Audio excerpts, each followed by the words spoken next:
800 ఏళ్ల చరిత్ర గల లోలం మల్లికార్జున స్వామి అయితే వెమ్లవాడ కరీంనగర్ల తర్వాత లోలంనే కొలువై ఉన్నాడు మల్లికార్జున స్వామి. ఈ ఆలయానికి ఎలాంటి చరిత్ర ఉంది అనే అంశానికి సంబంధించి ఆలయ ప్రధాన పూజారి నోవారు నాడు చెప్పండి. ముఖ్యంగా ఈ ఆలయానికి 800 చరిత్ర ఉంది. ఈ చరిత్ర గల ఆలయానికి ఎప్పటి నుండి పూజలు నిర్వహిస్తున్నారు? సుమారు ఇది కాకతీయుల వంశం లోపల ఈ యొక్క గుడి కట్టినటువంటి నిదర్శనాలు ఉన్నాయి. దాదాపు 1500 నుంచి 1600 సంవత్సరాల లోపల కాకతీయ వంశస్థులు ఈ యొక్క గుడిని నిర్మాణం చేశారు. ఈ గుడికి ప్రధాన శ్రీ శ్రీ శ్రీ శ్రీ మల్లికార్జున స్వామి, గొల్లకేతమ్మ, మేడలమ్మ గారు ఈ యొక్క విగ్రహ ప్రతిష్టాపన చేసి అప్పటి నుంచి ఇప్పటి వరకు అతి వైభవంగా ప్రతి సంవత్సరం మార్గశిర మాస షష్ఠి రోజు కళ్యాణోత్సవము మరియు ప్రతి ఆదివారం కూడా ఈ యొక్క స్వామివారికి ఈ యొక్క నైవేద్య పూలమాలలతో సత్కరించి నైవేద్యాలు సమర్పించి ఆ దేవుణ్ణి కొలుచుకుంటారు. వేములవాడ నుంచి కూడా ఇక్కడికి వచ్చి ఇక్కడ పట్నాలు వేసి ఆ స్వామివారిని కూడా అర్చన చేసుకొని వాళ్ళ యొక్క కోరికలు తీరుస్తున్నారు. చాలామందికి కోరికలు జరిగి అందరూ సంతోషంగా ఉన్నటువంటి పరిస్థితులు ఉన్నాయి. కాబట్టి ఎక్కడి నుంచో మహారాష్ట్ర నుంచి తర్వాత హైదరాబాద్ నుంచి కూడా ఇక్కడికి వచ్చేసి ఈ స్వామివారిని దర్శనం చేసుకొని వాళ్ళ యొక్క కోరికలు తీర్చుకుంటున్నారు. అయితే ఇక్కడ మొక్కిన కోరికలు తీరుస్తాయనే నమ్మకం ఉంది భక్తులకి. ఎలాంటి కోరికలు నెరవేరుతాయి? ఈ ప్రాంతంలో ఈ దేవునికి ఉన్న నమ్మకము ఏమిటి? ఇక్కడ ఈ దేవునికి ఉన్న నమ్మకం ఏమిటంటే వాళ్ళు కోరుకున్నటువంటి కోరికలలో ప్రధానంగా సంతానము, ఇతర దేశ ప్రయాణము, వ్యవసాయము, ఉద్యోగము, చదువు, తర్వాత మతి స్థిమితం లేనటువంటి వాళ్ళు కూడా ఇక్కడికి వచ్చి బాగైనటువంటి వాళ్ళు ఉన్నారు. తర్వాత ఆరోగ్యం బాగలేక బాగుపడినటువంటి వాళ్ళు ఉన్నారు. ఇతర దేశాలకు బోధాన్ని మొక్కుకున్నటువంటి వాళ్ళు కూడా ఇతర దేశాలకు పోయి సంపాదించుకొని ఇల్లు కట్టుకున్నటువంటి వాళ్ళు కూడా చాలా కోకొల్లుగా ఉన్నారు. కాబట్టి ఇది ప్రతి సంవత్సరం కూడా అతి వైభవంగా కొన్ని వేల మందితోటి ఇక్కడ ఉత్సవాలు జరుపుతూ ఉంటారు. కాబట్టి ఈ మహిమానవత్వ దేవుణ్ణి ఈ గ్రామస్తులు అతి వైభవంగా చాలా చక్కగా అర్చించుకుంటారు. షష్ఠికి ప్రధానంగా నైవేద్యం వేయడానికి గల కారణాలు ఏంటి? ప్రతి షష్ఠికి నైవేద్యం వేయాలనంటే అది సుబ్రహ్మణ్య షష్ఠి. ఆ షష్ఠికి ఆ స్వామివారికి నైవేద్యమే బెల్లం తోడుకున్నటువంటి నైవేద్యం చాలా ప్రీతికరం. కాబట్టి ఆ రోజు ఆ నైవేద్యంతో అర్చన చేసుకొని ఆ స్వామివారికి కళ్యాణోత్సవం జరిపిస్తారు. ఈ కళ్యాణోత్సవం జరపడం ప్రతి సంవత్సరము ఎప్పటి నుండి ఎప్పటి వరకు జరుగుతాయి? ఎలాంటి పూజలు నిర్వహిస్తారు? ఆ రోజు షష్ఠి రోజు కళ్యాణోత్సవం జరగకుండా జరుపుతూ ఆ స్వామివారి హోమం చేసేస్తూ ఆ స్వామివారికి యొక్క ఉత్సవాలు జరిపిస్తూ ఉంటారు. ఈ ఆలయంలో ప్రధానంగా ఉత్తర ద్వారం వైపు ఉన్న నందికి ఉన్న ప్రాముఖ్యత ఏంటి? ఈ ఉత్తరానికి ఉన్నటువంటి ప్రాముఖ్యత ఏమిటంటే అంతకుముందు కాకతీయ రాజులు వరంగల్లో హనుమకొండ ప్రాంతంలో 1000 స్తంభాల గుడి ప్రాంతంలో కూడా ఇటువంటి నంది ఉత్తర ముఖమై కలిగి ఉన్నది. అది పెద్ద నంది. ఆ యొక్క నిదర్శనం ఇక్కడ ఉన్నది. పాత ఉన్నటువంటి శిలా పాలకం ఇక్కడ ఏమి లభించలేదు. గ్రామస్తులు కూడా చాలా ఏళ్ళ నుంచి వెతికారు కానీ దొరకలేకపోయింది. మల్లికార్జున స్వామి ఏకశిల విగ్రహంపై కొలువై తీరున్నాడు ఈ ఆలయంలో. ఈ ఆలయానికి ఉన్న మల్లికార్జున స్వామి ఏకశిల విగ్రహానికి ఉన్న ప్రత్యేకతలు ఏమిటి? ఏకశిల విగ్రహంగా ప్రత్యేకతలు అంటే ఏకశిలగా అప్పుడు ఉన్నటువంటి రాజులు ప్రతిష్టాపన చేసుకున్నారు. కాబట్టి అది వాళ్ళ యొక్క రాజ్య పరిపాలన ఉత్తమమై వాళ్ళు నిర్ణయం చేసుకున్నది. కాబట్టి ఇది ఏకశిలగా మారింది. కాకతీయ రాజులలో గణపతి మహాదేవుడు, ఈ చక్రవర్తి మహాదేవుడు ఈ గ్రామంలో ఉన్న ఆలయాన్ని నిర్మించాలని చరిత్ర చెప్తుంది. ఈ ఆలయానికి ఉన్న చరిత్ర పైన ఆ రోజు నిర్మించడానికి గల ఈ ప్రాంతం అంటే ముఖ్యంగా నదీ ప్రవాహకు 2 నదులు కలుస్తాయని చెప్పి ఈ ఆలయ పరిహార ప్రాంతంలో ఉంది. దీనికి ఇంకా ఉన్న ప్రాముఖ్యతలు ఏంటి? ఇంకా ఉన్న ప్రాముఖ్యతలు అంటే ఈ దేవుని యొక్క ప్రాముఖ్యత ఇటు అడవి ప్రాంతం లోపల ఎక్కువ గొల్ల వాళ్ళే కానీ కాపు వాళ్ళే కానీ ఇతర వాళ్ళు ఇక్కడ నివసించేటువంటి వాళ్ళు. అది ఉత్తమంగా పెద్దగా అంటే మన వేములవాడ అది రాజరాజేశ్వర స్వామికి బదులుగా ఇక్కడ మల్లన్న దేవుని నిర్వహించేసుకొని కేతమ్మ, మేడలమ్మ స్వామి అమ్మవారిని అర్చించుకొని అద్వితీయ ఫలితాలను పొందుతున్నారు. మీరు చెప్పండి, ముఖ్యంగా ఈ ఆలయానికి ప్రధానంగా ఈ గ్రామానికి సంబంధించి ఆలయకర్తగా ఆలయంలో ఉన్న ప్రధాన పూజలని ఈ ఆలయ కమిటీగా మీరు అందరూ కూడా కలిసి నిర్వహిస్తున్నారు. ఈ చరిత్ర గల ఆలయానికి ఏం చరిత్ర? ముఖ్యంగా మల్లికార్జున స్వామికి అంటే గత కాకతీయుల రాజ్యంలో మల్లికార్జున స్వామి టెంపుల్ వెలిసిందని చెప్తారు మా పెద్దలు. వాస్తవంగా టెంపుల్ వెలిసిన తర్వాతనే గ్రామం వెలిసిందంట. దాని తర్వాత ఇప్పుడు అంటే మా పెద్దలు చెప్పిన మట్టుకు ఏంటంటే దీని ఆలయానికి బ్రాహ్మణ్స్ ఉండినంట. ఫస్ట్ మా ఊరి పేరు కూడా బ్రాహ్మణపల్లి. తర్వాత గత కాలంగా బ్రాహ్మణులు ఇక్కడ నుంచి వెళ్ళిపోయి మా ఊరు ధర్మకర్తలు దీనికి పూజలు చేయడం జరిగింది. ఒక 30 సంవత్సరాల నుంచి మేము దుబాయ్ కమిటీ వాళ్ళము దీన్ని అమౌంట్ జమ చేసి డెవలప్ చేసి దీన్ని ఇంకా ప్రాముఖ్యత తీసుకోవడానికి పూనుకున్నాము. అలాగే దీనికి ఉన్న స్పెషాలిటీ ఏంటి అని అంటే ఎక్కడ కూడా లేదంట. ఇప్పుడు ఒక వేరే కాశీ నుంచి మహారాజును కూడా పిలిపించాము ఒక గత 4 సంవత్సరాల క్రితము. మనకు లింగంలో 2 ఘటాలు ఉంటాయి. 2 ఘటాలు ఉంటాయి, ఎక్కడ కూడా ఉన్నది. ఒక లింగంలో ఒకటే ఘటం ఉంటుంది, 2 ఘటాలు ఉంటాయి. దీని ప్రాముఖ్యత దానికి ఇది ఎందుకు అని అంటే 2 జీవనదులు ఒక దగ్గర కలుస్తాయి. చింతవాగు పెద్దవాగు అని ఒక దగ్గర కలుస్తుంది కాబట్టి దానికి 2 ఘటాలు ఉన్నదని చెప్పారు. ప్రాముఖ్యతంగా వాస్తవంగా ఈ ఆలయంలో అతి పురాణతనమైనది కాబట్టి దీనికి మంచి ప్రాముఖ్యత ఇచ్చాము. ఇప్పుడు పూజారి గారు కూడా మంచి పూజలు చేస్తూ కొలువై ఉన్నారు. మొత్తంగా చూసుకోవచ్చు లోలం మల్లికార్జున స్వామికి ప్రత్యేకంగా షష్ఠిలో ఏదైతే ఈ పండుగ వాతావరణం నెలకొంది, జాతర కూడా నిర్వహిస్తారు. ఈ ఆలయానికి 800 ఏళ్ల చరిత్ర గల ఈ ఆలయంగా చెప్తున్నారు. చింతవాగు పెద్దవాగు పక్కనే నిర్మితమైన ఈ వాగు ముద్దట ఈ గ్రామంలో గుడి నిర్మాణం తర్వాతనే ఈ గ్రామం వెలిసిందని ఈ గ్రామస్తులు చెప్తున్నారు. ముఖ్యంగా 12వ శతాబ్దంలో కాకతీయ మహారాజులకు సంబంధించిన గణపతి చక్రవర్తి ఈ ఆలయాన్ని నిర్మాణానికి పూనుకున్నారు. ఈ ఆలయం నిర్మాణం తర్వాత ఎన్నో ఈ ప్రాంతానికి వచ్చే ప్రజలందరికీ కూడా ఎన్నో మంచి కార్యక్రమాలు జరుగుతాయి. మొక్కుకున్న కోరికలని కూడా తీరుతాయి. ఎవరైతే సంతానం కోసం కానీ అదేవిధంగా విదేశీ ప్రయాణం కోసం కానీ వ్యవసాయానికి కానీ ఏ మొక్కు మొక్కినా వారి కోరికలు నెరవేరుతాయని చెప్పి ఇక్కడ ఉన్న భక్తులు నమ్మ ఈ ప్రాంతానికి హైదరాబాద్, కర్ణాటక, మహారాష్ట్ర అదేవిధంగా కరీంనగర్, ఆదిలాబాద్ ప్రాంతాల నుండి కూడా ఈ ప్రాంతానికి వచ్చి మొక్కిన కోరికలు తీర్చుకునే విధంగా వస్తూ ఉంటారు భక్తులని ఈ గ్రామస్తులు చెప్తున్నారు. ఇది ఇక్కడ పరిస్థితి.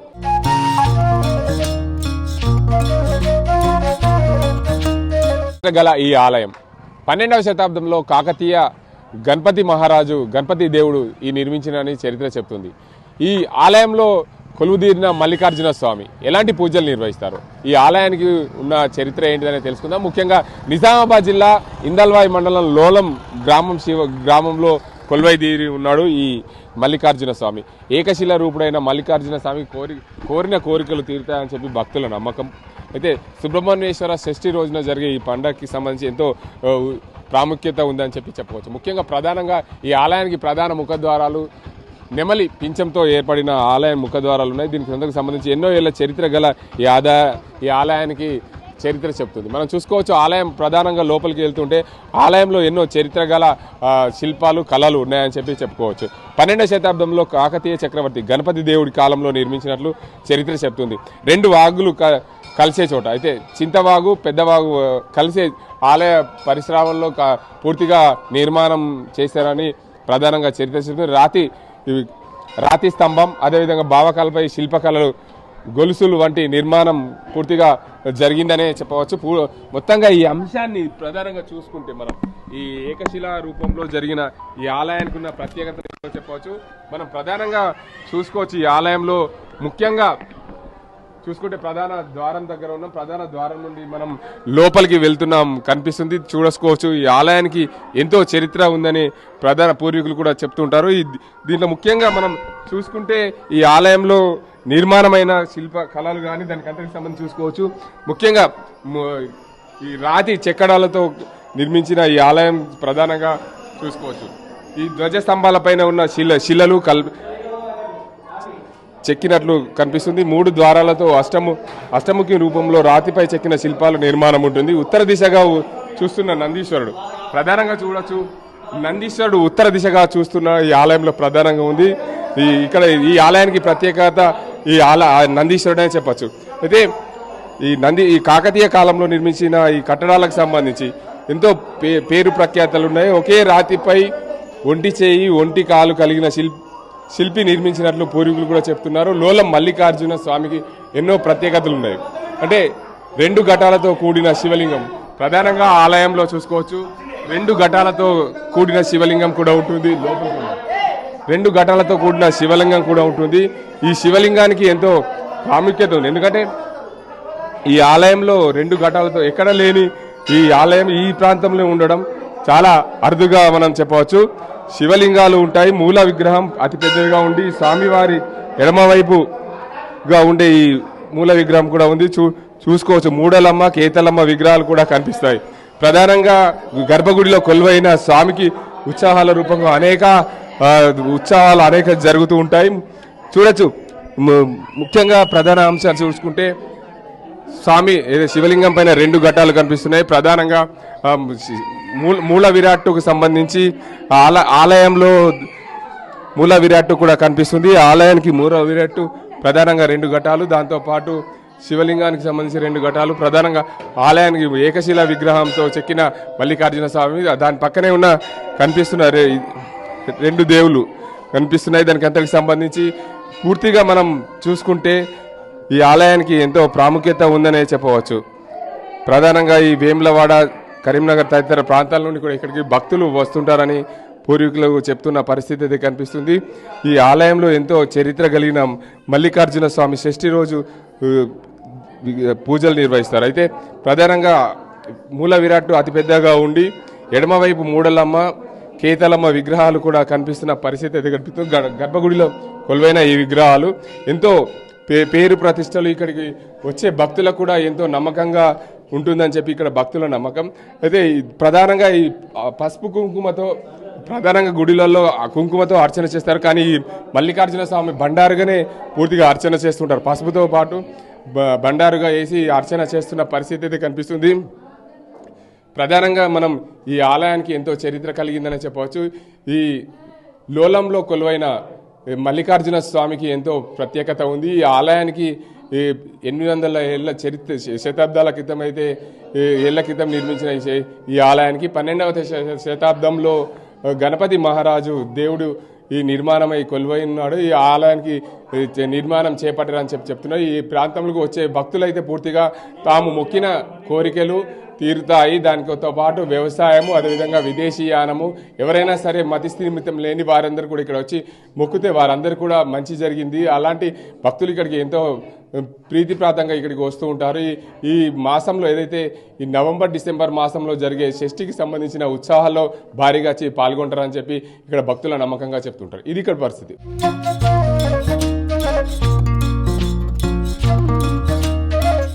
మల్లికార్జున స్వామి జాతర జరుగుతుంది. ఈ గ్రామస్తులు ఈ ఆలయానికి సంబంధించిన చరిత్ర ఎలా ఉంది, ఇక్కడ ఎప్పుడెప్పుడు ఉత్సాహాలు నిర్వహిస్తారనే అంశానికి సంబంధించి ఇక్కడ గ్రామ కమిటీకి సంబంధించిన పెద్ద మనుషులు ఉన్నారు. వారు చెప్పండి. ముఖ్యంగా ఈ గ్రామంలో ప్రతి సంవత్సరం ఉత్సవాలు నిర్వహిస్తారు.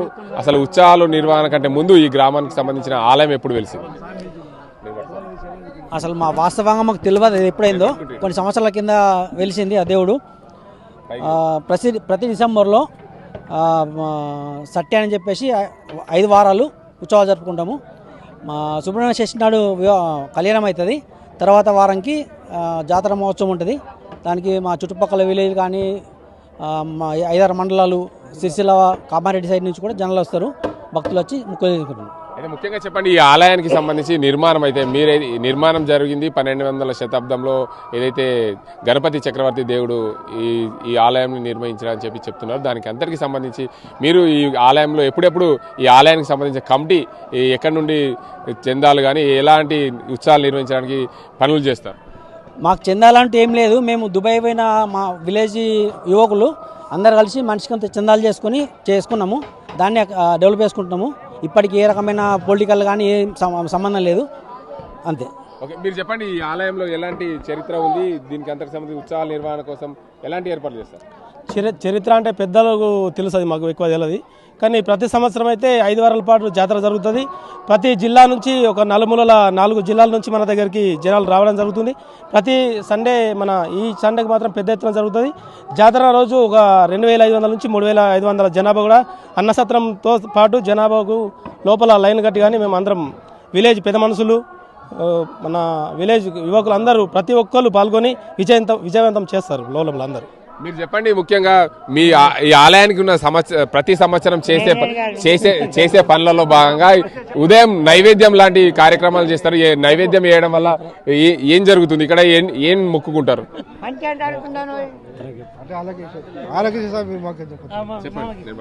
నైవేద్యం జరగటం వల్ల ఏం జరుగుతుందంటే అందరికీ భగవంతుడికి మంచిగా మొక్కుకొని మంచిగా అన్నీ మనం అనుకున్నవి జరుగుతాయి.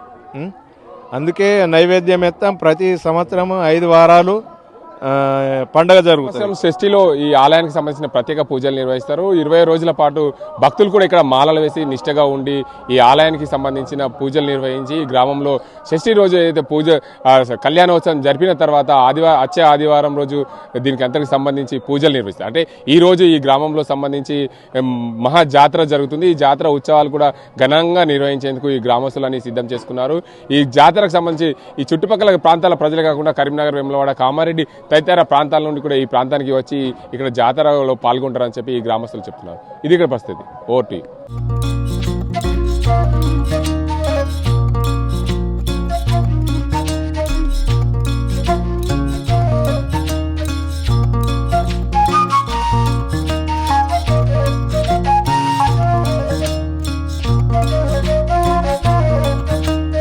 మరిన్ని వీడియోస్ కోసం ఛానల్ ని సబ్స్క్రైబ్ చేయండి. లేటెస్ట్ అప్డేట్స్ కోసం వాట్సాప్ ఛానల్ ని ఫాలో చేయండి. అండ్ లింక్ డిస్క్రిప్షన్ లో ఉంది.